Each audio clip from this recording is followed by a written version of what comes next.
This is the Concealed Carry Podcast, Season 11, Episode 18. And welcome to the Concealed Carry Podcast, part of the concealedcarry.com network, brought to you by HK. Today is Thursday, May 29th, 2025, as of the recording of this episode. Yes, Jacob was looking at his watch. It's even 2:19 p.m. Mountain Time, in case anyone's wondering. I am your host, Riley Bowman, and joined by co-host Jacob Paulsen. Hi, and Riley is the guy who just ran a 10K in under an hour, which at our age, I think is quite impressive. I appreciate you saying that is impressive. Your average mile time was under 9 minutes. Yeah. And I think that's remarkable for 6.2 miles. I felt good about it. For a guy that's not traditionally like in my life been a runner to go and do that. It's awkward. We're actually switching places. Like I was the very fit runner guy, and now my shirt size and pant size are going up. Yours are going lower. I'm getting out of shape, and you're getting in shape. And now you're running 10Ks, and I'm feeling jealous. But you're running too, aren't you? Like I run a couple times a week. Yeah, my goal is to run 3 times a week and to get a minimum of 10,000 steps a day. Yeah, I'm maybe not delivering on that consistently perfectly. Uh-huh. But like last week, I think I got 66,000 steps. So, I'm definitely logging more than 8,000 steps a day on average, but I'm not quite hit the 10,000 steps. And I'm probably running more like twice a week than versus my goal of 3 times a week. Yeah. But yeah. I can do better. Yeah. I mean, I try to go for the daily walks that my wife and I do and about 3 runs a week. And what that started originally with me just trying to run a mile, and then it was 2 miles. And I remember the first time I ran a 5K, and I was like, oh, okay. And it just has gone up from there. And then I entered a 5K race earlier this year, which was done for a charity for some close friends of ours. And that went okay. And then my wife and I were like, let's do a 10K. And so we did that, and I can tell you right now, the furthest I have ever run in one go in my life is 7.6 miles. A 10K is not far from that at 6.2, which I've done a couple of times now. And now we're talking about doing the half marathon in August. 13.1. Yeah. So that's serious. I've only ever done one half marathon, and it was mostly downhill. So I loved it. Where was that one? It was the Provo Canyon half marathon. So you started up in the canyon. You start up north of Bridalveil Falls, if you know the Provo Canyon for any listeners. You kind of come down in front of the falls, then you come down. It finishes in what was then the Riverwoods Shopping Center. I don't even know what's there now. But that was a nice half marathon. Like I said, the whole thing was downhill, kind of a nice gradual descent. Yeah, that was many years ago. So the Run the Rockies one we're looking at is the Run the Rockies, which is in Frisco, starts in Frisco, Colorado. And I was looking at the route, and it's a lot of uphill and a lot of downhill, and a lot of uphill and a lot of downhill. Nature of that part of the world. Nature of that part. I don't know. You are in the mountains. I don't know if that's a good idea for the first half marathon. I don't think it matters. But yeah. These days you can download apps that are like, I want to train for a half marathon, and they're like, great, what date are you going to run it? It's like, oh, I'm running on this date. Okay, here's your training schedule. Like, do this tomorrow. I'm doing that in my Garmin app right now. Yeah. It's a beautiful thing. Like, it's so like, just follow the plan. Yeah, exactly. Yeah. So I'm supposed to do a run today. It hasn't happened yet. I'm supposed to just go run for 50 minutes. 50 minutes. Like a 10-something pace, which is easy. It's called literally the easy run for the week. Then my long run is going to be Saturday. And I'm supposed to go for like 7-something miles.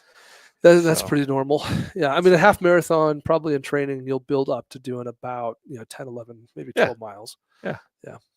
What's crazy is a year ago, if you'd said, hey, you're going to run a 10K next year, I'd have been like, no way. And and if you had said that a year from now you'd be planning a half marathon, I'd be like, "Are you out of your mind?" But I've ran a 10K a number of times now, officially once in a race, and I'm like, I absolutely have confidence I can run a half marathon based on how I feel after completing a 10K. No, you'll be fine. So Yeah, anyway, half is doable. so I'm the guy that ran a 10K, and Jacob's the guy that used to. That's right. That's right. I've run many a race in my day. I bet you I have run competitively at least 105Ks. If we eliminate, competitive sports in my youth, and just talk about my adult life, I bet you I've done 25 or 30 of them. Yeah. Yeah, but it's been a while. Yeah. We'll get back after it, dude. Let's go run together. Working on Let's it. train together. No, let's not. Let's not. Let's not. I'm learning a lot about running technique, by the way. So It's a whole thing. I am learning a lot, and that's actually kind of fun because It's not basketball. I'm learning something new. I mean, I think you got to take it in context. Like running is not football. Like there's not a ton of complexity, but there is nuance within, running itself. Yep. I'm learning things already like that where I'm losing efficiency. Sure. So very like I guess what's cool about that, and now it's time to transition back into shooting and concealed carry stuff, is that when with shooting we're interested in efficiency. With the draw we're interested in efficiency. We're interested in efficiency in pretty much everything in life if we care about making things better and faster. Well, the and all deeper you that, get into it too, the more nuance there is. Yep. Right. So we don't talk about, like when we're talking about how to draw a gun really efficiently, like it's all about the audience in terms of what you teach them, because at a very superficial level, when people are starting out, we're going to, we teach different things and different techniques, and we keep it much more simple. Yeah. And as you want to progress and gain more skill and squeeze out more efficiency, that's where we get nuanced. Today's episode brought to you by Palm Industries Pepper Spray. Yeah. In fact, I need to put that up on the screen here. There we go. Yeah, I need to get my hands on the new MK3. Have you played with the MK3? I have not. So Palm has done such a good job over the years of like rolling out. I think they've done a good job of kind of giving you a lot of options in terms of colors, and want the keychain or the belt clip. But a couple of years ago they launched, and I think that it's getting a lot more traction lately. Their MK3, which is kind of a larger canister, more of a kind of a professional grade kind of product. Right. And I'm really interested. From what I've seen images of, I would guess it's about 3 times the size of the little pocket unit that I've got I think so. here. I think it probably is about 3 times the size. Yep.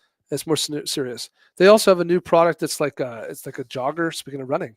Yeah, we talked about that. It's like a glove that you wear that's got the pepper spray like integrated into the glove, so that you don't have to like hold it in your hand. It's just in your hand all the time. Yeah, it's just always in your hand. Yeah. And I think that they're now working on some like fire extinguisher stuff. So interesting. Yeah. Well, we love the guys over at Palm Pepper Spray. They're good folks. Alex and his team, nice, wonderful people, and they make a really great product that's also well designed. It fits the civilian lifestyle really well. Yes. Easy to carry, easy to conceal, and is also an actual legit potent formula that's tested and proven. So check out Palm Pepper Spray by going to palmpepperspray.com. POM pepperspray.com. Also, today's episode sponsored by the 2025 Guardian Conference in September later this year in Oklahoma City.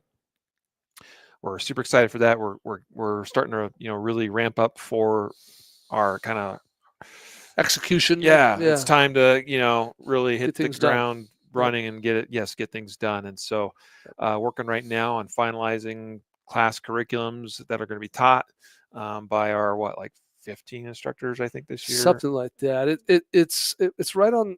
It might be the most instructors we've ever had, but more relevantly, I think a big thing this year is focusing on new class offerings. Yep. So there'll still be some things that are coming back because we just feel like they're critical staples that need to not go away.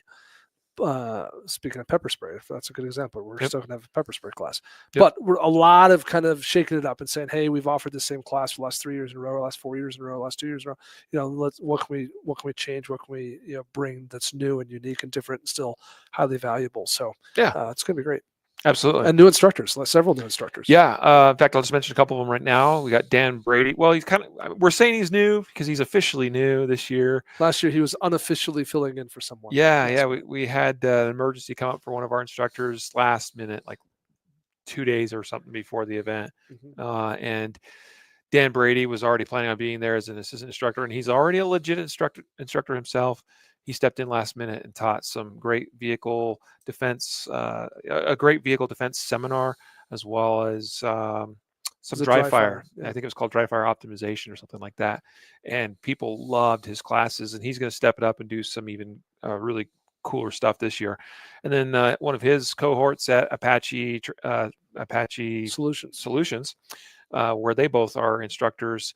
Zach Cox will be their new instructor teaching shotgun classes. We had, our good friend Eric Gelhaus there last year, but he can't make it this year. It's just the way it goes sometimes with scheduling conflicts. And so Zach is also well regarded in his instruction on the shotgun, the way of the shotgun. So super excited to have him involved with that. Yes. Those two will also be doing a low light class. Yes. I'm trying to think of what else is new. Adam Winch of Defenders USA is, I think, those are our three kind of new folks this year for sure Yeah. new. Yeah. And Adam Winch will be there officially for the first time. Super excited to see what Adam brings to the table. He's, again, well regarded. He has every student I've ever talked to that's taken a class from Adam has just loved the experience.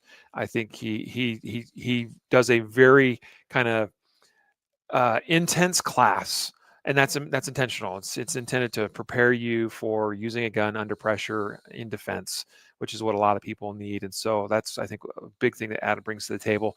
So we look forward to that as well. Yeah. Check it out at guardianconference.com. Yep. All right, today is our legislative update episode. We haven't done one in a while, and so therefore we have a lot to cover, because we are also, this is coinciding with kind of the arrival at the end of the annual legislative cycle that we usually see on the state levels. I remember growing up in Idaho, it was pretty common that January to the end of March, like that first quarter, that was the legislative session like that. And I think now it's a little bit more extended than that. They seem to always add more work to their plates. Politicians got to justify their They can get over existence, I guess, but it's optional service. But most states are kind of similar, that the beginning of the year up till March, April, May timeframe seems to be the heavy legislative session portion of the year. And so what we see with that that's where we see a lot of the new laws and bills get passed and things. So we have a bunch of updates. I'm going to tell you right now, we've got stories from Virginia, Florida. We're going east to west. I made the decision as I was putting things together, okay. Jacob. Yeah. Virginia, Florida, Georgia, Tennessee, Arkansas, Iowa, Minnesota. So what we're going to cover today, as well as some federal level news. But we have more. And so we've proactively decided to split this episode up into a 2-part series. And so our next episode, we will cover some additional federal news, as well as stories out of Oklahoma, South Dakota, North Dakota, Colorado, Arizona, California, and Washington. There's probably other states that we could even add to that, but as is always the case, we can't cover everything. It's just too much. We try to hit the highlights and hit the big ones and the real obvious ones, but that's a little bit of a quick look of what's coming up with some of the updates we're going to give you. But stay tuned to hear a major update on suppressor ownership law and which states just lowered the concealed carry age and which other state has not done that. It was basically, no, we're not doing that. That actually was because of a court challenge. But also, meanwhile, one other state has opened up reciprocity in a huge, huge way. Kind of was a surprise at the time. I remember when you first mentioned it, because this has always been a state that it's kind of been problematic. Yeah. Sometimes. Yeah. So this is a big win for Second Amendment advocates, no matter which way you look at it.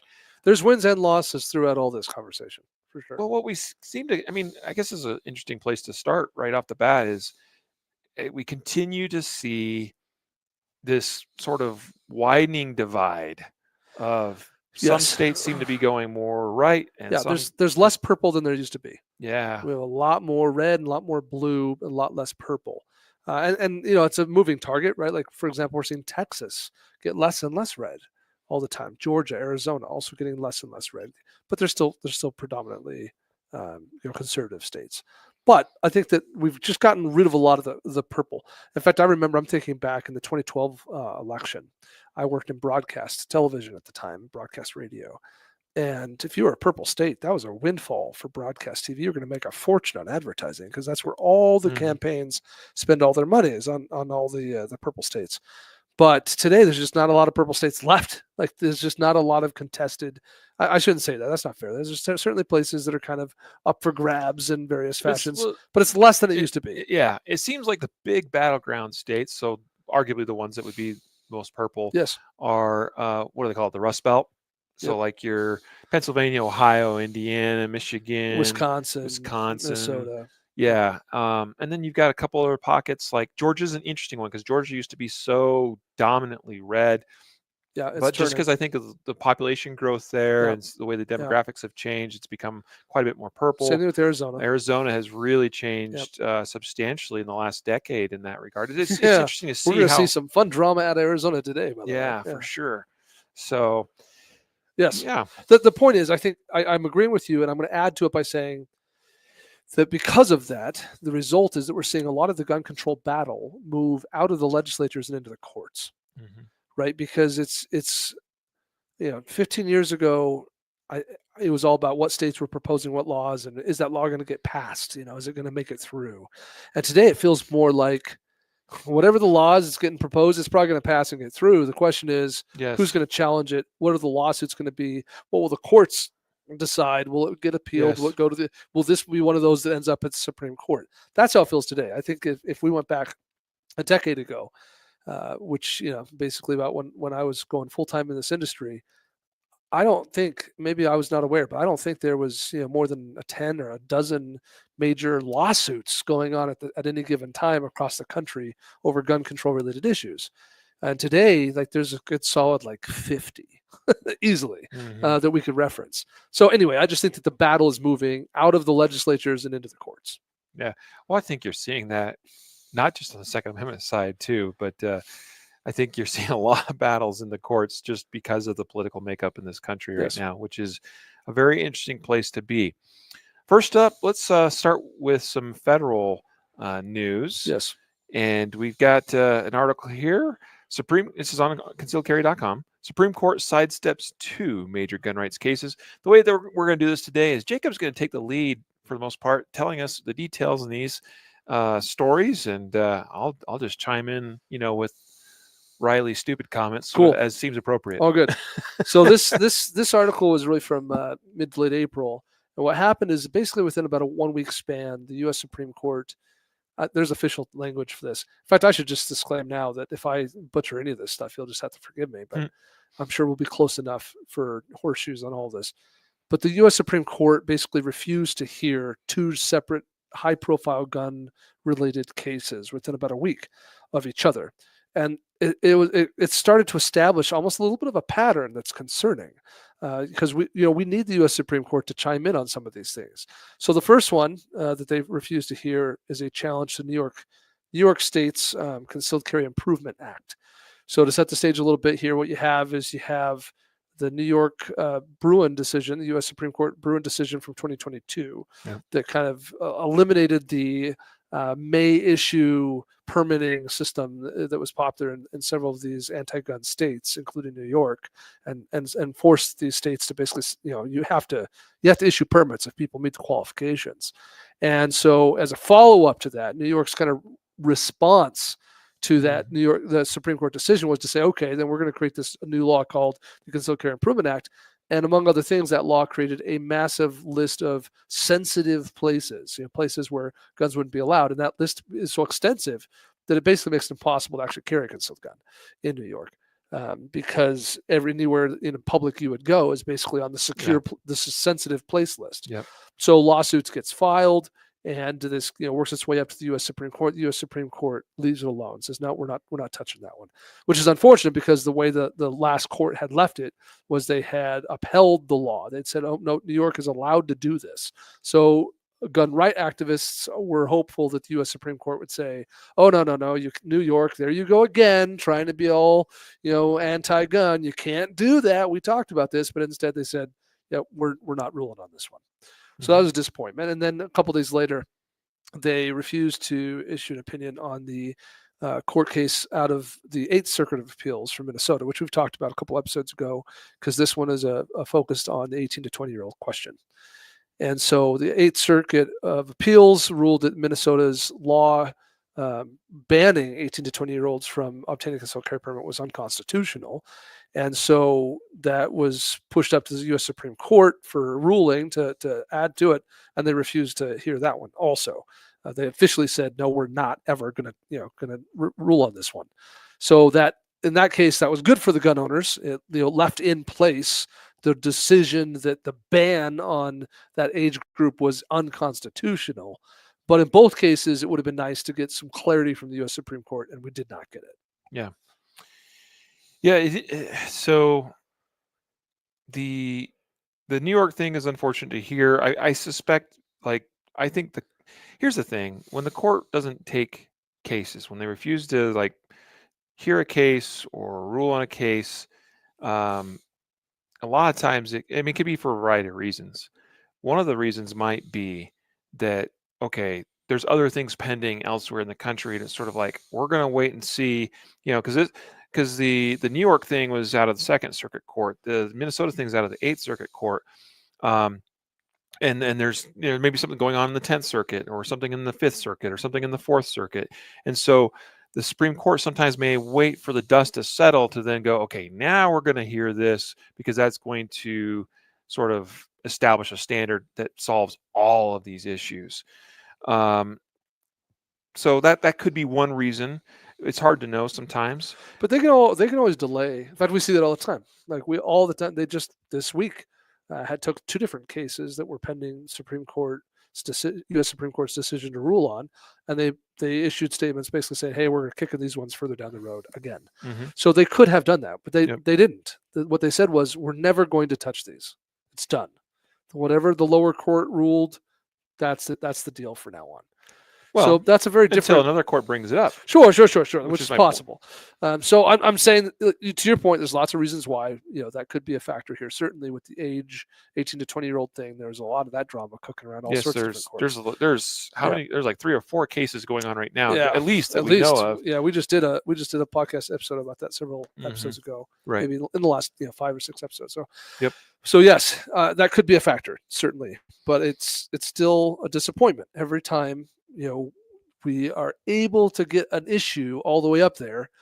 This week we have the AR-15 ban out of Maryland that we've been waiting for the U.S. Supreme Court to rule on for some time, and this week they announced no, we're not saying we're not going to. We're just saying it's going to be a little while. It's not now.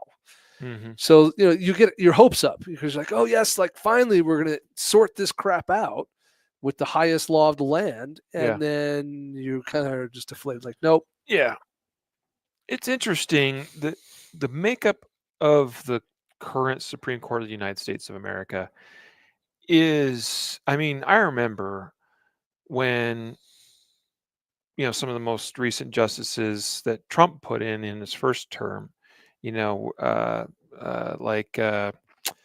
Kavanaugh, for instance, or Amy Coney Barrett, Sure. and so on. I remember this was like a big deal. At the time, the makeup of the court kind of went to this sort of 6 conservative justices, 3 liberal justices, and people were freaking out about that. It's it's just basically how far to the right the court had swung, and really it doesn't seem like it's quite as far to the right as what you would think based on our initial thinking about the makeup of the court when those justices were sworn in.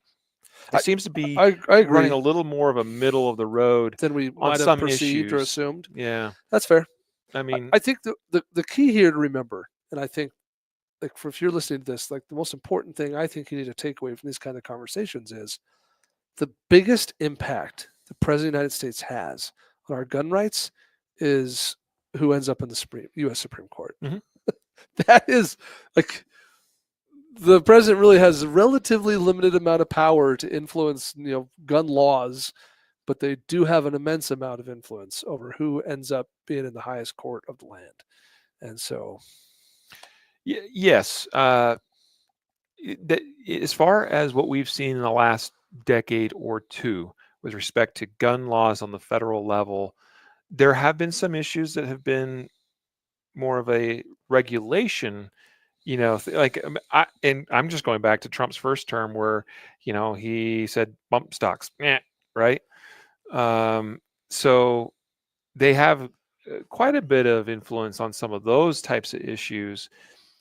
But you're right in that we're seeing more court issues resolve things for Second Amendment, rights than we are seeing legislation that's affecting or that executive on the powers. federal level. Yeah, Like yeah, we're not yeah. seeing, we haven't seen any major I gun mean, control bills, for instance, or no, gun rights bills at the no, federal level passed in quite some time. no, and I mean, Biden did a lot of naughty things, gun related, through what I'll just call administrative or executive powers, right? Yeah, Hey, direct the ATF to do this, direct yeah, the FBI to do administrative that. rule. But that stuff gets changed, in the flip of a switch of a flip of a switch when the new administration comes in, Mm-hmm. or when the court ultimately tells everybody the ATF can't do that. So Mm-hmm. yes, I still think I stand by my words that the biggest influence the U.S. president has on our gun rights is who lands in the U.S. Supreme Court. Yeah. Now, speaking of major laws Yeah. that have a big impact on Second Amendment rights types issues, Yeah. we have a interesting thing going on right now in what's called the Big Beautiful Bill. Uh, this bill, they have added to that a provision to remove suppressors from the National Firearms Act. Yeah. Okay, the NFA. It would be one of the more significant things we've seen in some time passed on the federal level through the House and possibly through the Senate, and it looks favorable for that. And of course, being signed by President Trump into law. And so you've got an article titled here on concealedcarry.com, Suppressors Out of the NFA. The House says yes, thanks to gun owner pressure. Yeah. Yeah. So I think there's two things that I really want to focus on. First is that we actually have three pro-gun bills moving through the U.S. Congress right now that all actually have a chance of passing. Mm-hmm. This is one of them. Mm-hmm. So the other two, I think, are also on our list to discuss. But we're going to cover those in part 2. Yeah, there you go. Our So next episode.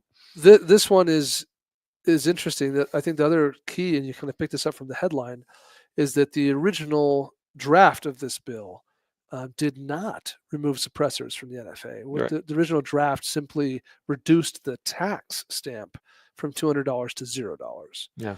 But I don't think any of us don't get a suppressor because of the $200, tax. I mean, maybe. I mean, that's certainly. I don't want it to be $200, but I think that it's a much bigger deal that it's in the NFA at all, right? So the NFA, the National Firearm Act, which was passed in 1934, has a list of items, class 3 items in Title II of the NFA. So some people call them class 3 items, some people call them Title II items, and some people call them NFA items, all referring to the same thing.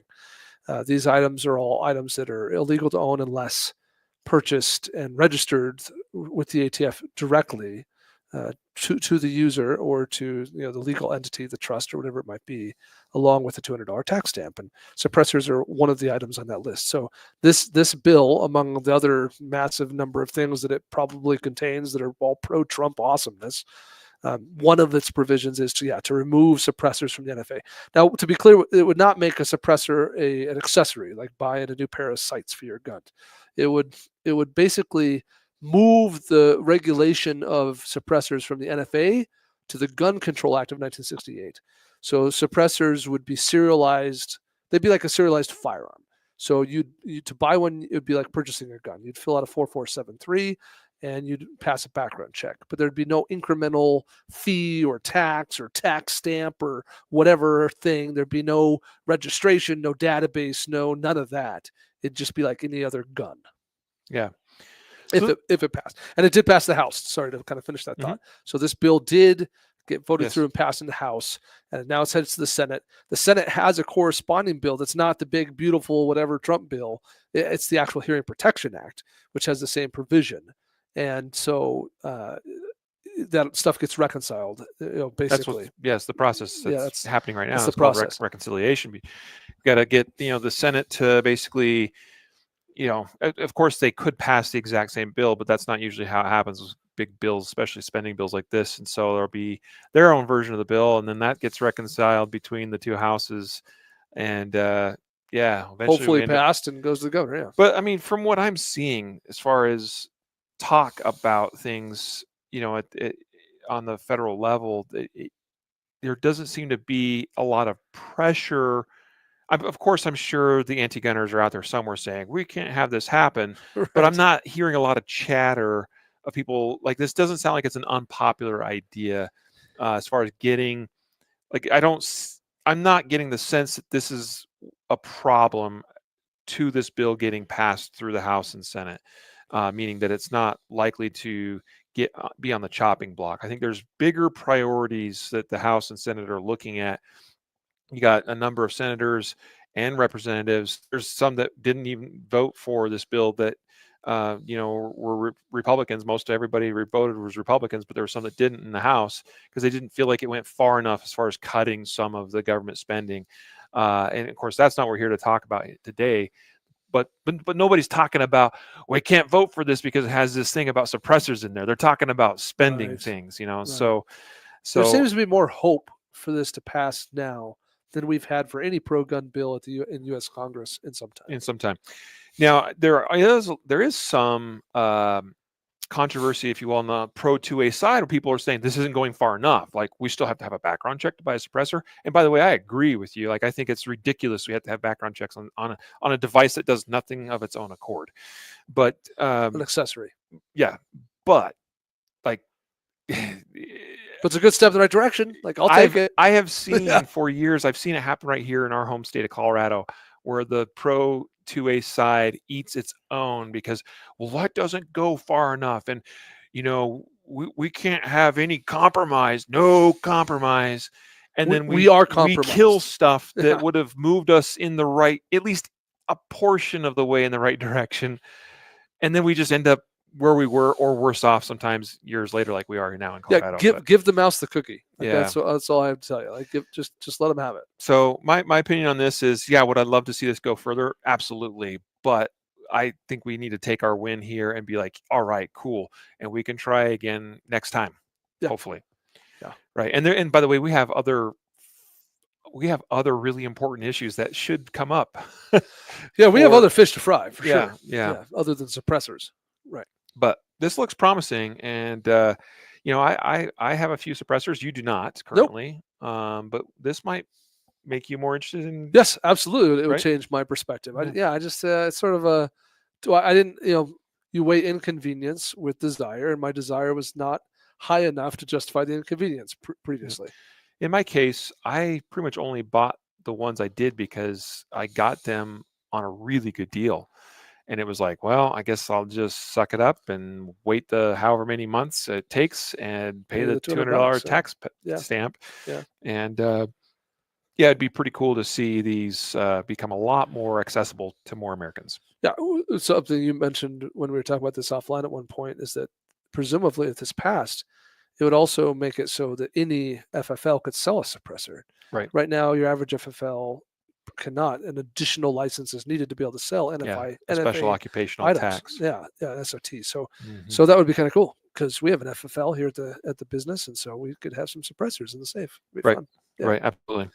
This does potentially create some challenges for some people in certain states. Yeah, so this is the hot topic. Article is will state laws make suppressors illegal if the NFA is repealed? Yeah, this has been a hot topic of concern because here's the deal. I'll just make it really short.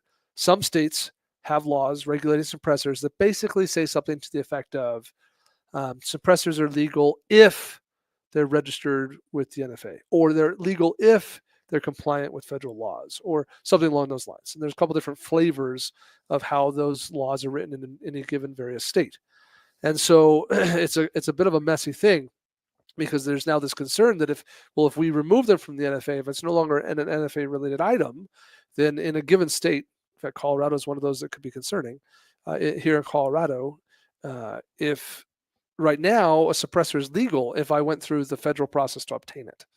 But if there is no federal process to obtain it, our Colorado law doesn't just say suppressors are legal. The Colorado law says suppressors are legal if registered with the NFA.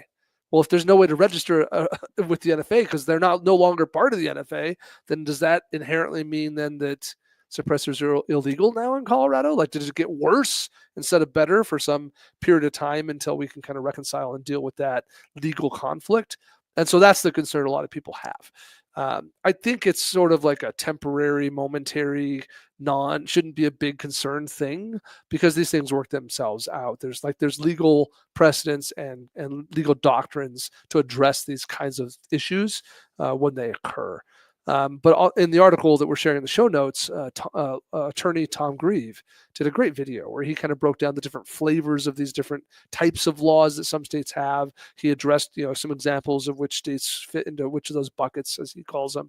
And so I basically just took his video, put it in an article, and kind of did a little written summary of it, because I think he did a good job of breaking that down. Yeah, one couple things just to point attention to is talking about those different buckets, if you will. There's sort of like a best category, a good category, a danger category. Where let me just touch on this. I'm ignoring the best and good categories because those It's aren't. all good. Yeah, Yeah. No concern. but in the danger zone, the registered or licensed category, these laws require a suppressor to be specifically registered or licensed. If that mechanism disappears federally, there's no way to legally comply. States in this category are Alaska, Michigan, Montana, Ohio, Oregon, South Dakota, and Washington. Out of all of those, Oregon and Washington, I would say, are absolutely the ones that are most concerning. Yeah, because we have to go change a state statute, and most likely the way that would change in the current environment is they would just prohibit them and outlaw them. Exactly. Yeah. So yeah, there's some concern there, but there's, like I said, there's legal doctrines that address these kind of conflicts, and so I think don't despair quite yet. Like I said, the summary that's in the show notes is derived from the video that Tom posted, and his video is also embedded in that article. But since then, I've had other states brought up to me that also seem to to apply to one of those buckets that Tom didn't mention. So I don't think Tom was trying to be comprehensive. I think he was just trying to say, hey, here's some different flavors of this and some examples of states that would kind of fall in them. Yeah, absolutely. All right. Well, that kind of gets us to where we're going to start doing a state roundup here. We've got 7 states we're going to talk about today with some updates legislatively. We're going to go east to west. So we're going to first up talk about Virginia. Talk about executive branch government, Jacob, that has power. This is one thing you didn't really touch on the federal level. This is something that even a president has significant power, especially where a House and Senate might be, if you have say a Republican president and a Democrat-controlled House and Senate, and they pass a law, but they don't have the margins to override a veto, that's actually significant power. And that's what we're actually seeing here in the state of Virginia, is the makeup of the legislative branch there is not particularly favorable to gun rights right now. But you have a Republican governor in place who is very pro-gun. Yes. And so he just vetoed a couple of gun control bills. By a couple, I think you mean like 8. Yeah. Okay. Sorry. Yeah. But, ton of them. And that's the article here on virginia.concealedcarry.com. Governor Youngkin vetoes gun control bills, defends Second Amendment rights in Virginia. Yes, 8 of them. Yeah, tons. Yeah. And they're, I mean, it's crazy to me that the interesting aspect of this, right, that you can have so many bills that would pass through a legislator completely and have a governor who's like, no, no, no, no, no, no. Yep. and this is a bit of a recurring pattern in Virginia, by the way. This is not the first time we've seen this go down. So the day that we lose a Republican governor in Virginia, a whole bunch of gun control will be coming. But let's talk about these. So I'll try and run through these pretty quick. So Senate Bill 848 would have prohibited 18 to 20-year-olds from purchasing various types of semi-automatic firearms, which basically the idea was to prevent 18 to 20-year-olds who currently today by federal law can buy an AR-15 from being able to do so. That's kind of the gist. Senate Bill 880 would have prohibited the carrying of certain types of rifles and shotguns in public areas. So the idea was sort of like, hey, you don't have any reason you need to be carrying around your AR-15 on a public street. And it's like, watch me. Senate Bill 886 was all about trying to basically get rid of certain types of trigger mechanisms, or like your Glock switches, things that would cause a trigger to be able to run faster. But the way it was worded was very dangerous. Like it would have criminalized some very common trigger accessories. And so that was concerning. That was vetoed. Senate Bill 891 would have created a 5-day waiting period for firearm purchases. Senate Bill 1134 would have created mandatory firearm storage requirements. Senate Bill 1181 banned the future sale and purchase of certain types of firearms. This was meant to be like kind of all-out ban on some of these things. That was not getting through. Governor's like, not today. Yep. Proposed to Senate Bill 1450 proposed to erode protections for firearm industry members. So the idea was to basically create liability for a firearm manufacturer if their product was used in a crime. And House Bill 1736 would have created a fund, a revenue resource to research firearm violence intervention stuff. It would have been a total joke and a waste of tax dollars. Yeah. So Governor Youngkin put the kibosh on all that. Yeah. Wasn't it? I seem to recall, Jacob, that a number of years ago, like 20 years ago, Virginia was one of those states that had like a 10-day waiting period on purchases. Well, I don't know. And I want to say I remember there being, and maybe this was out of a different state, maybe it was Maryland, I think still has a waiting period on a certain handgun, I think on handgun purchases. But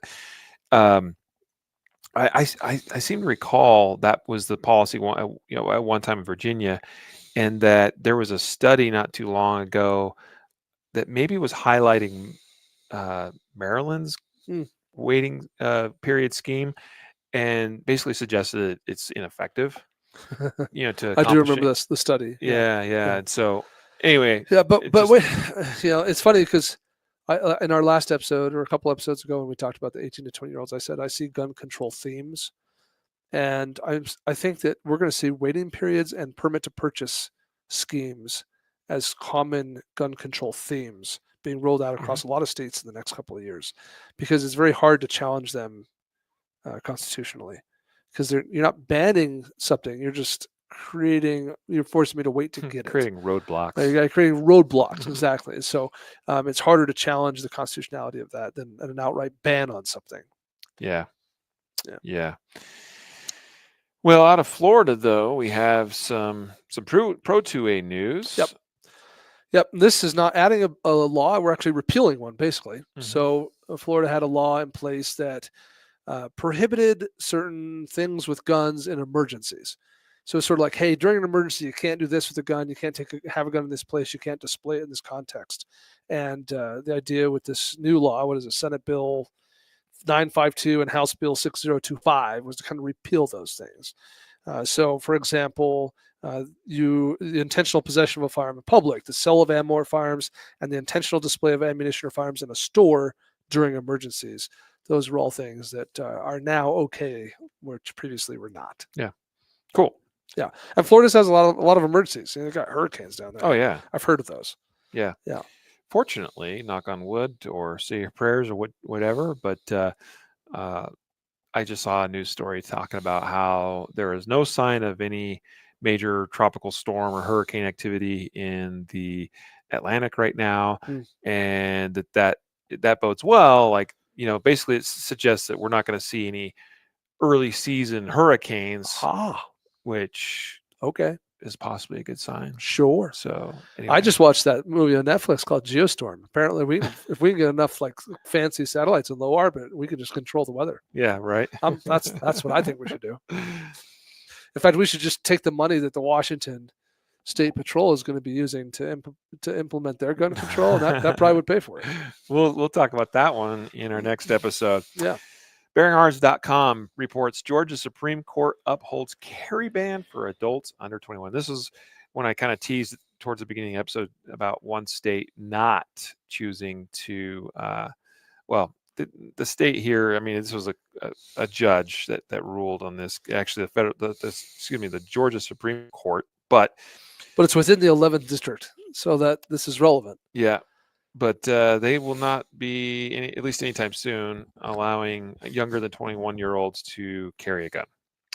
Yeah. So remember, we talked about the 8th Circuit Court up in where Minnesota is that struck down the ban in Minnesota and said, no, that's unconstitutional. Got to give them guns. And we see other states in that 8th district that are kind of now saying, oh, we got to comply. That's our district. But now we're in the 11th district. Georgia is the same district as Florida, which is highly relevant because Florida passed a new law that prohibited 18 to 20-year-olds from even buying long guns, rifles. and that's been challenged. Something versus Bondi or something, I can't remember, and that's not going well anytime soon. And so now you have Georgia in the same district who is saying, no, we're not going to, we're going to leave that in place. We're going to continue to prohibit, 18 through 20-year-olds from having these rights. Right. So again, just as we mentioned, there's just a lot of activity going on right now in various states around the country and in various court circuits. That this is a hot button topic right now. Our next one is the same topic. Yep. The next one is Tennessee. Yep. Let's go there. Yeah. So Tennessee is going the other way. Tennessee is saying, okay, like we're on board with the pro-gun plan, so we're going to allow our 18 to 20-year-olds to carry concealed, to get permits and stuff. Yep. On Tennessee.concealedcarry.com, that article is Tennessee formalizes concealed carry rights for 18 to 20-year-olds. This was passed through House Bill 1332. And like you just said, that means now that an 18 to 20-year-old can obtain a handgun carry permit. Yeah, this is an interesting one to reference, because back in 2023, or maybe it's the very end of 2022, but right in there, let's call it the last months of 2022 or early 2023, a U.S. District Court in Tennessee ruled in, I'm trying to find the case, here it is, Beeler versus Long, that the prohibition on 18 to 20-year-olds from carrying concealed was unconstitutional. Mm-hmm. And this is a different circuit, by the way, than the other ones we've talked about. It's not the 8th or the 11th circuit, it's some other number, I can't remember. Anyway, and so what you have this year is the Tennessee legislature getting together and saying, hey, remember how the district court told us that this is unconstitutional, and so we haven't been enforcing it up till now because we told we couldn't? How about we go ahead and just change the law and become compliant? And so this is kind of a formalization of something that was already happening in practice because of a U.S. District Court decision back in either, like I said, I think it's December 2022 or January 2023. Yeah. There you have it. Yep. Good news for adults who are not of legal drinking age yet, as far as being able to carry your firearms concealed and obtain a permit to do so. Arkansas law now requires gun education in schools. I love this one. The title of the article on arkansas.concealedcarry.com. Yeah. So Governor over there, what's her name? Sanders, I think. Yeah. Mm-hmm. Signed House Bill 1198 into law, requiring public schools to offer age-appropriate gun safety instruction to students in grades K through 12. So I love this. Huge fan. Now, to be clear, the way the law is written is it's not about teaching them how to handle guns. There's no gun handling, but the law just requires basically some proactive gun safety regulation. The idea is, how they can stay safe if they find or encounter a gun. So this is very Eddie Eagle focused. So for those who are familiar with the Eddie Eagle program, which is an NRA built, kind of curriculum and program, though the NRA has done a pretty good job of kind of keeping their name off of it in the public eye. But anyway, Eddie Eagle is kind of intended to be this kind of education. It's not, here's how you hold the guns or keep your finger off the trigger. It's all about like, hey, if you see or find a gun, like, stop, don't touch, go find an adult and tell them about it. That's the gist. And so the idea is to require that kind of training and curriculum in K through 12 schools across the state of Arkansas. Yeah. I mean, that's fantastic. I think all of us, in fact, there's a comment on this article from Dean who says this should be copied and pasted in schools nationwide. Yeah, I agree with you, Dean. Absolutely. I think that more education, not less, is the right way to go with respect to gun safety. So many accidents would be prevented. It's crazy. We talk about passing laws in a number of states just so we can save a few lives. Yeah. I mean, especially those that are targeting AR-15s as like their hot button, major issue, like what we've seen here in Colorado most recently, in a few other states. Okay, the number of deaths caused by long guns total in the U.S. is a fraction of, it's nothing. Total homicides, let alone firearm-related deaths. Right.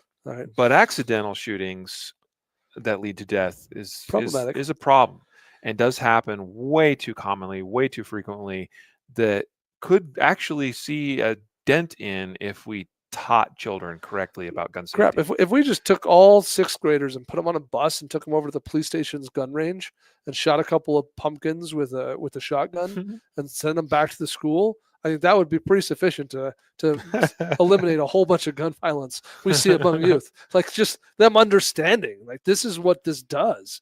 Like simple education, man. I like how you described that. I don't know what to tell you. To be clear, by the way, in case I think this is an important note, this Arkansas law does not require the use of the Eddie Eagle program. Right. Each individual school district can choose whatever curriculum they want from a various number of pre-approved programs. Eddie Eagle is just one that they would be pretty plug and play. Yeah.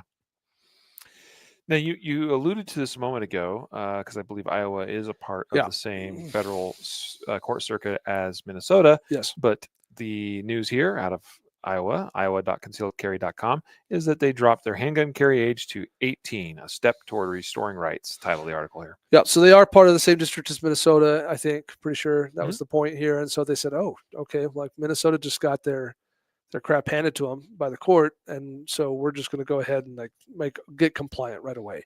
And it's relatively pro-gun state historically. They've done a lot to make concealed carry very easy, frankly, and so this is another good step in the right direction. Yeah. Yep, absolutely. So pretty cool to see that out of Iowa, and then we've got finally we get to Minnesota. We sort of already talked about it, but it was in relation to a federal case. But now, what we have here is something else about Minnesota. 14 new states now have reciprocity with Minnesota for concealed carry. That's kind of a big deal. Yeah. So the Minnesota Department of Public Safety is required by law to annually review the concealed carry laws of other states and to direct a list of states whose permits will be honored in Minnesota based on what states have similar concealed carry laws. So that was the idea. So in theory, some Department of Public Safety, DPS dudes or dudettes are getting together once a year and saying, so, what about Utah? How about Arkansas? Like, are their concealed carry laws similar enough to ours that we should have reciprocity? And that's their process. And that's not unusual. Several states do this, kind of this annual review process. Nevada comes to my mind right away. And so historically, there were a number of states they looked at and said, their laws are not similar enough to ours, so we can't allow it. But I think perhaps in the wake of the Eighth Circuit Court decision telling them that it was unconstitutional to ban 18 to 20-year-olds from having a permit, all of a sudden in the wake of that, in that light, now they're doing their annual review and they're looking at other states' gun laws and saying who has similar laws. And all of a sudden, it's a lot more states that apparently have similar laws than used to, 14 more to be specific than the last time they reviewed it. Right. So just for the sake, I guess, of telling you which 14 states now have reciprocity in Minnesota. So if you are from one of these states and you have a valid permit from your state that meets because there's a few that do have a few conditions. I'll explain what those are. But these are states that you can now carry in Minnesota, or when it goes into is it effect already? It's right away. It's immediate. Yeah, right away. Yeah, it's done. Arkansas is the first one on the list. Colorado, if permit is issued after August 1st, 2024. Delaware, Maryland, Massachusetts, also if issued after August 1st, 2024. The Mississippi Enhanced Permit, Missouri, Nebraska, Nevada, New York, Oklahoma, South Carolina, Tennessee Enhanced Permits, and Texas. Pretty long list. Yep. That's probably the most single changes to reciprocity for a state I can never recall seeing or hearing about. Yeah, I have to go back and check. When Senate Bill 175 went into effect in Nevada, that was many years ago now, maybe 2018 or something. That had some pretty massive repercussions to their reciprocity. But was it 14 states? I don't recall. Yeah. Either way, I'm thrilled. I'm stoked. I've never been to the state of Minnesota, and now I feel like I should go. Very good. Yeah. All righty. I think that brings us to a close for this part one of our huge super episode of legislative updates. So we'll be back here with a second episode. Actually, we're going to record that here in just a few minutes. But those of you that only get the audio portion of the podcast may have to wait a week to hear that portion. But next time, we're going to talk about some more federal laws that are kind of in the works that are interesting. Jacob alluded to these earlier. Some Senate and House bills that may have a important improvement on at least your privacy as it relates to your Second Amendment rights. That's kind of, I think, an important thing. But we got a number of other states to cover on our state roundup: Oklahoma, South Dakota, North Dakota, Colorado, Arizona, California, and Washington. And there's some big stuff in a few of those that you're going to want to stick around and catch. So we'll see you back here next episode. A reminder, today's episode is sponsored by Palm Pepper Spray. You can find it at palmpepperspray.com. And the 2025 Guardian Conference. Hope you'll consider joining us there for 3 days, really 3.5 days. Folks actually show up on Thursday like we tell them to, come early, get checked in, enjoy some pizza and some, just getting together with like-minded folks on a relaxed evening, usually a very comfortable evening in Oklahoma. Maybe this year there'll be a little competition going on then. Yeah, Maybe. Yeah, I don't know. So hope to see you there. Go sign up at guardianconference.com. So until next time, a reminder to train right, train often, and train safe so you can fight hard, fight fast, and fight true. Take care.